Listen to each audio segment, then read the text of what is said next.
நம்ம வீட்டில் காலையிலே செஞ்சிருச்சிங்க. வாங்க இன்றைக்கி என்ன செஞ்சுருக்கேன்னு பார்க்கலாம். சிம்பிள் தாங்க, வாங்க பார்க்கலாம். சுட சுட தோசை சுட்டு வச்சுருக்குதுங்க. ஆவி பறக்க தோசை.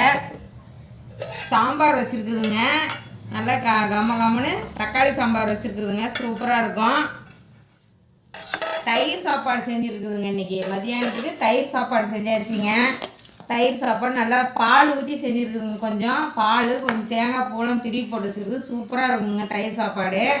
நல்லா வரமிளகாய் கிள்ளி போட்டு தாளிச்சிருக்குதுங்க. நல்லாயிருக்கும். நாளைக்கு மத்தியானம் சாப்பாட்டுக்கு நல்லா சூப்பராக இருக்குங்க.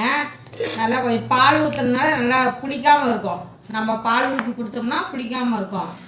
இதில் இன்றைக்கி காளான் வாங்கிட்டு வந்து சில்லி போட்டுருக்குதுங்க. சூப்பராக இருக்குதுங்க. குழந்தைங்களுக்குலாம் கொடுத்தா நம்ம ஈரலில் சில்லி போட்டால் எப்படி இருக்கும், ஈரல் மாதிரியே இருக்குதுங்க. வெங்காயம் கட் பண்ணி வச்சுருக்குது. நம்ம வீட்டில் காலையில் டிஃபனும் மத்தியானம் சாப்பாடு